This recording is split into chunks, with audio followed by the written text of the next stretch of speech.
The dusty wind of late afternoon carried with it the faint clucking of hens from the wooden barn that stood at the edge of the ranch. Jacob Hayes, a rugged cowboy with years of hardship carved into his face, strode across the yard with his rifle slung lazily at his side. He had built his life on discipline, trust, and the sweat of his brow. Nothing stirred on his land without him knowing. But that day, something unusual caught his eye. By the chicken coop, a young woman crouched low, her skirt brushing against the dry earth. She was hastily stuffing eggs into the folds of her apron, her dark hair falling over her face as she moved with desperation rather than mischief. Jacob stopped in his tracks, narrowing his eyes beneath the brim of his hat. "Stealing ain't exactly neighborly," he said in a calm yet commanding drawl. The woman gasped, her hands trembling as one egg slipped and cracked at her feet. She looked up at him, her eyes wide, not with guilt but with fear. "Please, I wasn't," she stammered,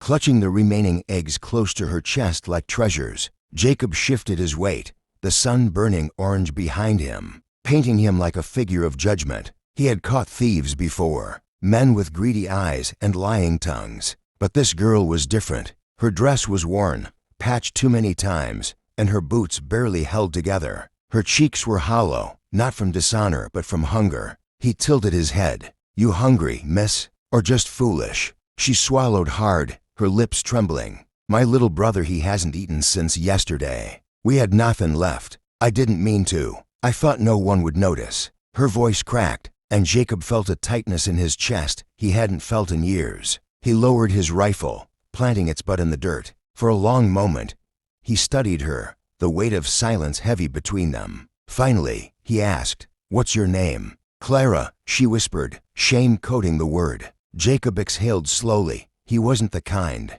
of man to turn away someone in need, but neither was he about to let a thief walk free without reckoning. He stepped closer, his boots crunching the dry soil. "Clara," he said, his voice firm but not unkind, "you got two choices. You can work for what you take, or you can wear white beside me forever." The words hung in the air like a thunderclap. Clara blinked, stunned, her face flushing with confusion. "What?" she whispered, clutching the eggs tighter. Jacob's gaze softened, though his tone stayed steady. "I don't need another hired hand half as much as I need someone who'll stand by me. A woman with grit, one who knows struggle, who knows what it means to fight for family. You can cook, clean, tend to stock, and those things earn you a bed in the bunkhouse." Or, his voice dipped lower, his eyes catching hers like steel on flint. "You can choose something greater. A home, my name, my heart." Clara's breath hitched, her thoughts a storm. She had expected anger, maybe punishment,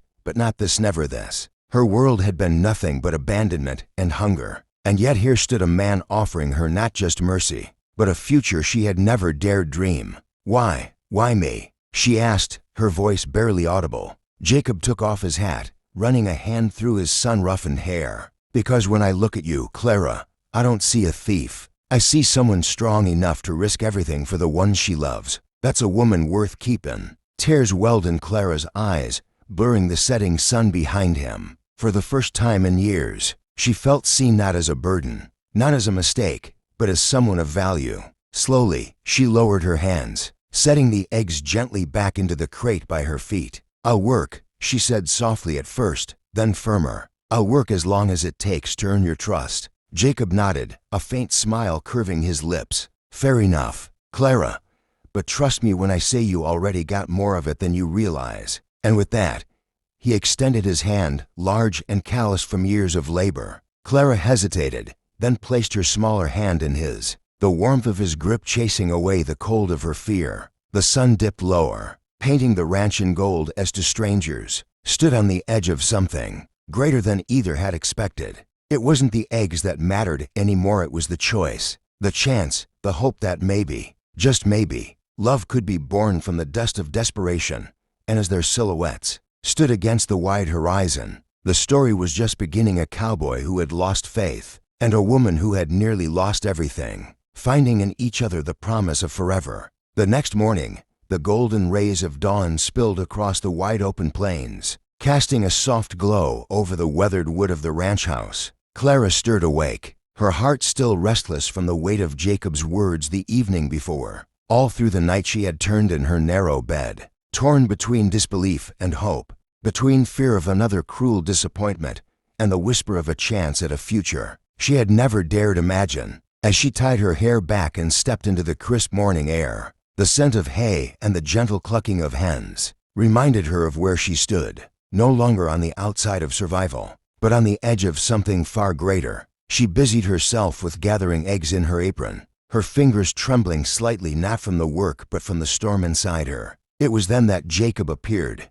striding across the yard with the steady gait of a man who had lived his life in certainty, yet whose heart was quietly learning to bend. He paused a few feet from her, hat shadowing his steady eyes, and for a moment neither spoke. The silence carried more weight than words could. Finally, his voice broke the morning calm, low and deliberate. "Clara," he said, his gaze fixed on her, "I thought long about yesterday. A man can spend his whole life alone, but it wears on him, makes the nights colder and the work heavier. But with the right woman beside him, even hardship feels lighter." Clara's breath caught as she lowered the eggs into the basket by her feet. She wanted to speak, but words tangled in her throat. Jacob stepped closer, not with force, but with the quiet strength of a man who offered choice, not command. "I meant what I said," he continued, his voice rough yet steady. "You can work here, and you'll have food, shelter, a place to belong.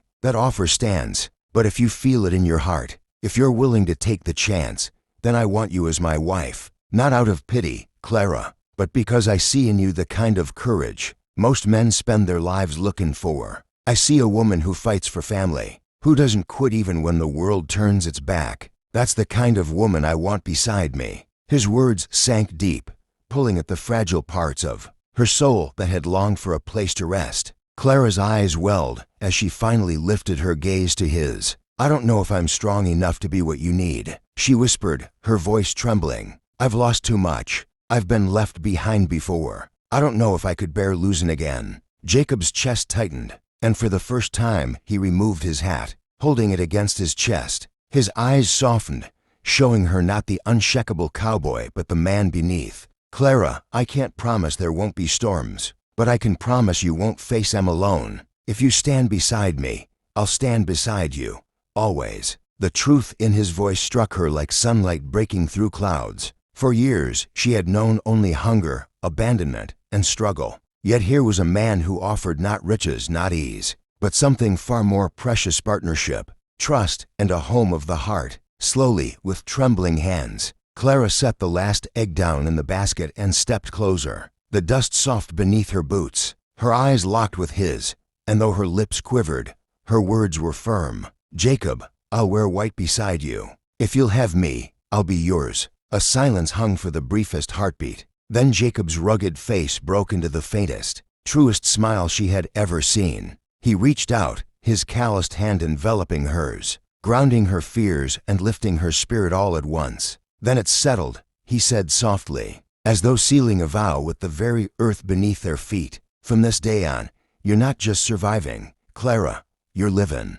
With me." The two stood together in the golden light of morning, the basket of eggs at their feet forgotten, as hope replaced hunger and love rooted itself deep where despair once lived. And though the world around them remained wild and uncertain, for the first time in both their lives, the future stretched wide and open, like the endless horizon promising not just survival, but forever. Outro for viewers. If this ending touched your heart, make sure to like, share, and subscribe to the channel for more powerful cowboy love stories filled with drama, hope, and unforgettable romance. Your support means the world and keeps these stories alive.